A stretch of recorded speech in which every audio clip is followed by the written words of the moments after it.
As I got older, I viewed that as a strength because the fact that I fit in nowhere gave me the ability to fit in anywhere. Especially as a woman, there is not a balance, the work-life balance. I don't personally believe that. And I love this story that you just shared because you exemplified that you went for it. You left a job for a new job and you realized in that moment, I got fired. And this is the first time I have ever said that publicly. Ultimately, you're a civil servant. And that is not for the faint of heart. And what I saw appalled me. The children, young teenagers, young kids being sold for. We've rescued over 250 minors. The youngest girl rescued off Figueroa was 11. Unfortunately, our city does not have jurisdiction over minors. My advice is understand that your character will live with you for the rest of your life. My advice is to understand that your kindness to someone you see on the way up is what will be remembered when you need them in the future.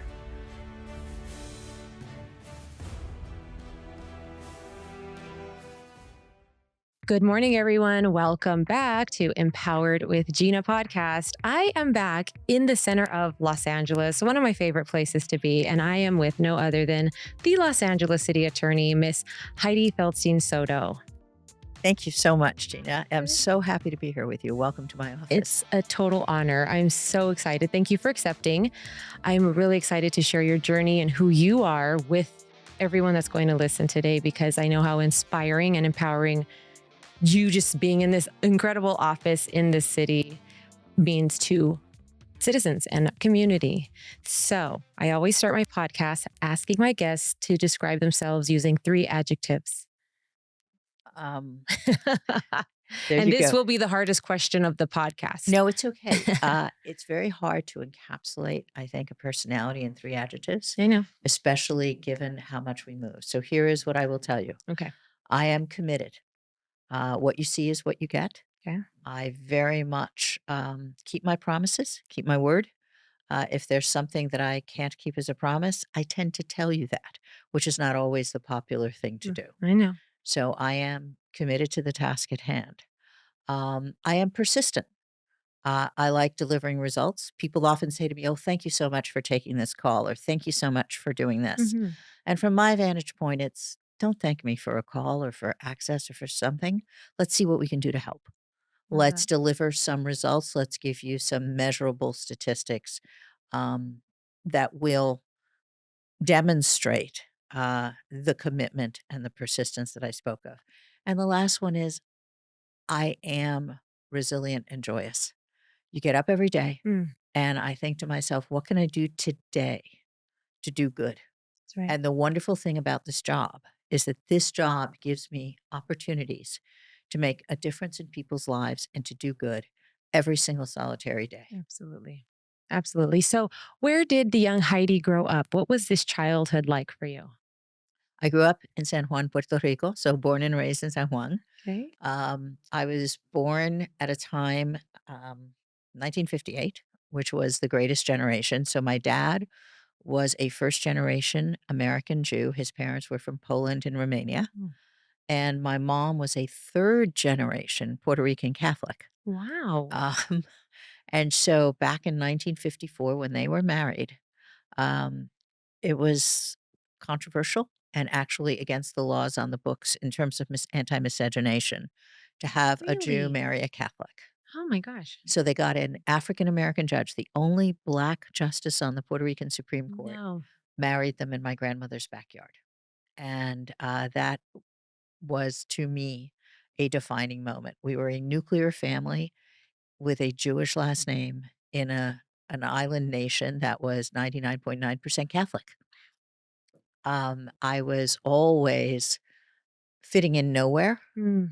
And when I was little, that felt different because I didn't have a church or a synagogue that I regularly went to as a child.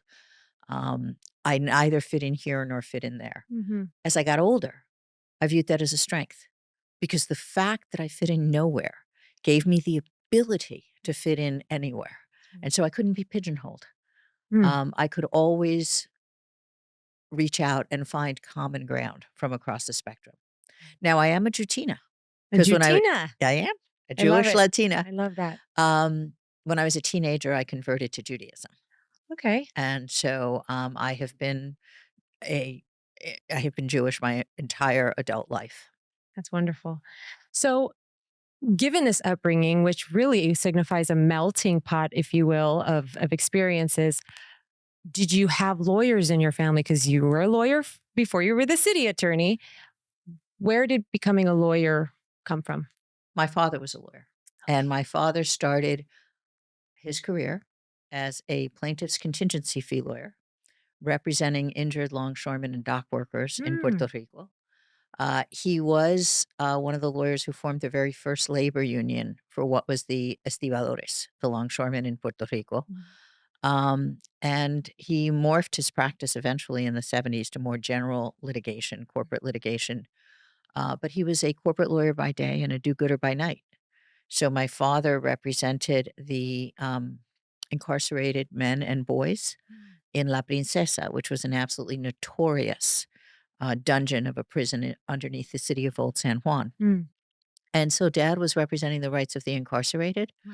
in 1973, before the rights of the incarcerated were a twinkle in anybody's eye. And so that was your inspiration, your dad. Yes. As my dad passed away March 20th, 2020, 5 days Mm, into lockdown. sorry. And when I read his obituary, and when I read about the fact that even though he had left Puerto Rico 25 years before, it was front page news in the Puerto Rican newspapers, Mm. and there was a prisoner's blog about Don Stanley, about my father and what he had done for so many of the prisoners in Puerto Rico after his death. And I thought to myself, my dad passed 2 months shy of his 98th birthday. Oh my gosh. My mom's 90 at the time. She's now 95. Good genes. Yeah, what am I gonna do with the last third of my life? Okay. I I can't gotta wait. do I something. can't wait to see. Well, and How that's exciting. when I decided to run for office. That's wonderful. And so, obviously, I'm sure there's just so many parts and pieces to your journey. Can you point to one pivotal moment or one moment that you thought could make or break you that ended up being what they call a window of opportunity, which in the moment maybe did not feel that way? Like the sky is falling, but for that happening, you got here. And I know there's probably so many I got fired once, from and this is the first time I have ever said that publicly. Um, I left law for a few years. I went into business. why? Um, I had a concept that I wanted to do more than just practice law, that I wanted to be a leader, that I wanted to be involved in growing a business, Mhm. and so I left law for 3 years. The only problem was I was a mother with a young son, and the business that I chose, which was the turnaround business, was traveling all over the country, Oh, and I couldn't do it. I couldn't do it. I sort of went to my partners and I said, I have a young son at home. wow. I cannot be gone for weeks and months on end. And so they said, okay, then you can't do this work. And they fired you. Basically, I mean, Hey. we were partners. So, but it felt terrible in the moment. I felt like as if I had failed. Okay. And it turned out to be an enormous blessing. I found my way at that point in my life to Paul Hastings, and I came in as a partner there. Mhm. And I was able to grow and build a practice and be with my son when he needed me Mm. and participate in his school and bring all of the energy that I had spent and all of the time that had been spent on airplanes to building a career, to raising my family, and to serving the city that I have lived in for now 43 years and that I love. And I love that you shared this because one of the fundamental conversations for the Empowered with Gina platform is, especially as a woman, there is not, I don't believe there's a balance, the work life balance. I don't personally believe that. And I love this story that you just shared because you exemplified that you went for it. You left a job for a new job and you realized in that moment the disadvantage was time with your son. How old was your son at that point? Um, my son would have been 3 Okay. when I came back to law Oh, because I had left law right after my pregnancy. right. And the way I realized I needed to come back to law was I was on a panel Mhm. on alternative uses of a JD.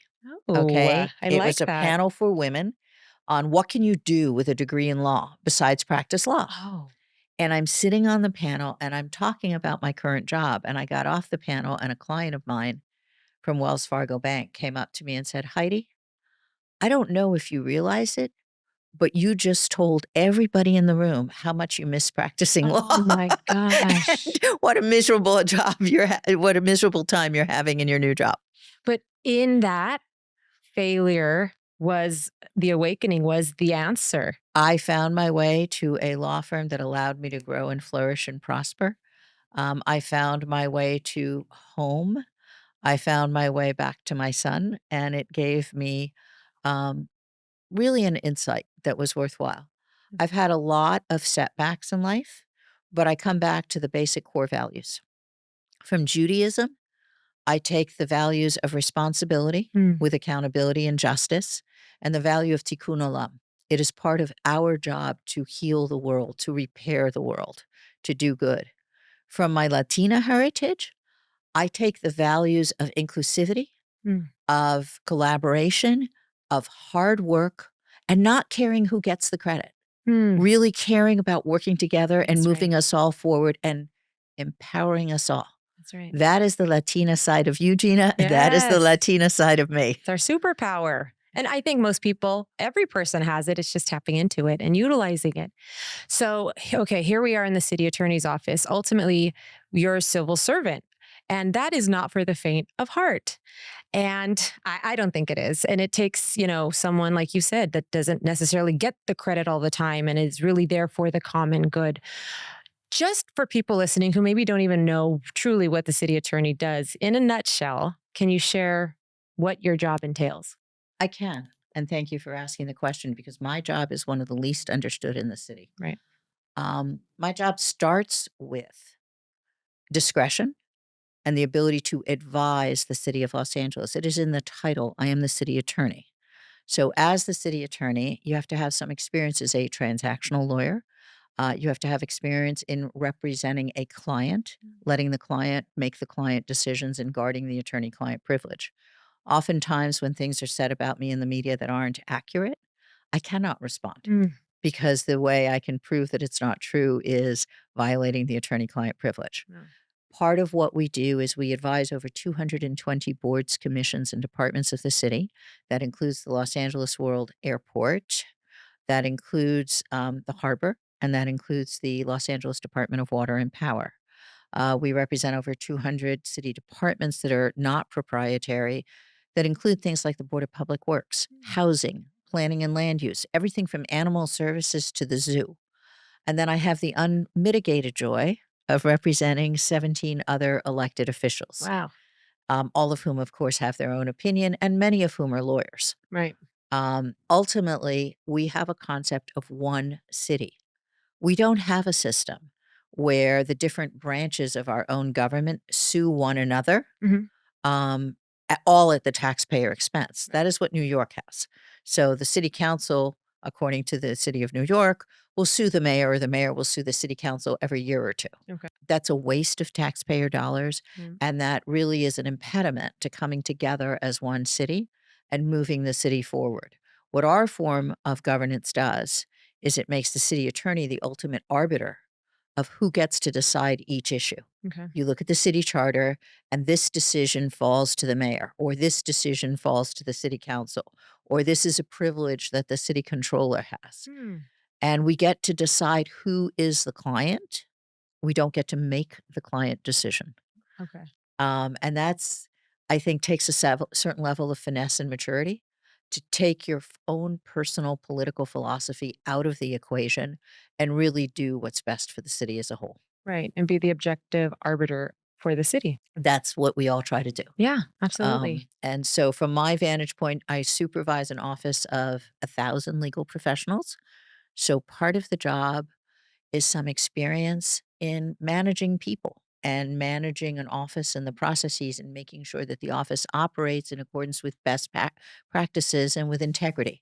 From the business office and the management of cash to the labor issues, this office has 5 unions, to really the taking care of and educational and training issues. Mhm. Being the managing general partner of one of the largest public law firms in the country is a full-time job in and of itself. Absolutely.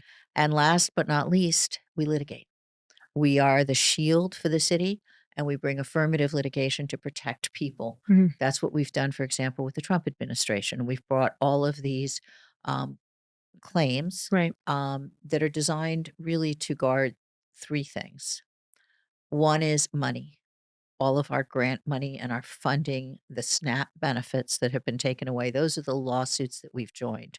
The federal funds that really need to be there because, after all, California donates more to the federal pot Oh, in income taxes than we take out. yes, we do.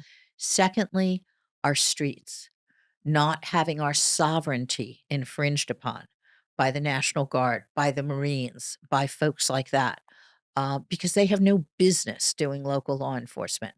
People who are trained for warfare, for external defense, are under very different rules of engagement than what is supposed to govern our internal law enforcement. And thirdly, is our communities, our residents, and our immigrant population. How do we best protect people who live here, people who have not committed crimes, people who are, in this country for 2 years or 20 years, Mm, but who are hardworking, dedicated, and even more importantly, so many of us are in mixed status families. absolutely. So those are really the thrust of what we've done in the Trump immigration world. I appreciate you bringing that up because obviously this is the time we're in. And I want to touch on the leadership part. Talking to the next generation of leaders out there, the young lawyers, the young civically minded people, and particularly women who want to get into this role. And I border on when I say women because it's open for everyone, obviously. But what would you say is the mindset necessary for someone who wants to be in this office, who wants to work with you, or be the next city attorney in the future? Or what would you say are some virtues or mindsets they should start considering now? We are stronger together. This isn't about fighting. This isn't about leading the charge. This isn't about holding a press conference every week. Mm, This is about collaboration. So, the way I've approached the battle over the National Guard and the tactics being used on our streets by, I don't know who, Border Patrol, ICE agents, bounty hunters, I hear right. different things. I reached out to other cities and the county. Why? We are stronger together. So, rather than simply signing on to a lawsuit or bringing my own lawsuit, I formed a coalition of 22 different entities. And I'm proud to say that the 22 cities in the county have stood together as interveners in an existing lawsuit, but to bring the government perspective as to why this is so important. I did the same thing with my work on Figueroa Street. I don't know if you're familiar with what I've done with the sex trafficking of Please share it. minors. Within 3 months of taking office, I realized I needed to do something about the children on Mm, Figueroa Street and how they were being trafficked for sex. I went on a ride along with Mayor Bass and now Council President Harris Dawson, and what I saw appalled me. It was not only like an open air bordello, but what really caught my eye were the children, s- young teenagers, young kids in various stages of undress, yes. walking the street and being sold for sex. And so And that's right down the block from here. That's it's a couple of miles south of downtown. Yes, Los it's Angeles. spitting That's distance right. of downtown of City Hall. Okay. And I get my hat is off to the 77th Street Station and the LAPD because they're the ones who really did the work. But what I did to provide support, because Figueroa Street had been 40 years in the making, Mm, was again, I led a coalition. I didn't try to do it alone. I reached out to the US Attorney's Office and the District Attorney and the Attorney General. And we formed a task force of prosecutors. With the federal government, we brought in the FBI and the Department of Homeland Security to work with the LAPD.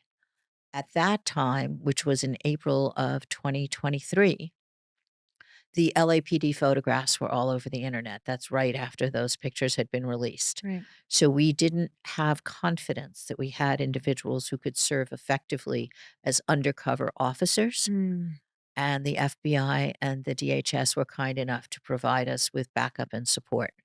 And so while the Los Angeles Police Department led the charge, my hat is off to every level of law enforcement, federal, county, and city. My office took the lead on suppressing the crime magnets in the street. So we took the lead on shutting down motels that were illegally permitting this trafficking and gun running. We took the lead in suppressing the demand. We worked with the LAPD to send out over 2,000 Dear John letters, Nice. letting men know that they had been videotaped on Figueroa Street. A Dear John letter would usually go to the registered owner of their car, and the registered owner was almost always the wife.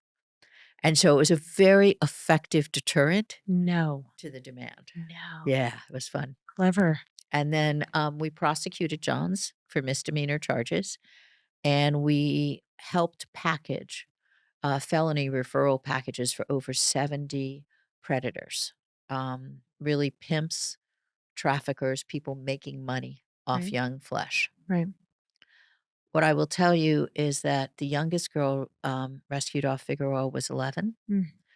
We, with our service partners, and there were three, I think, captains of 77th Street Station over the life of this initiative so far.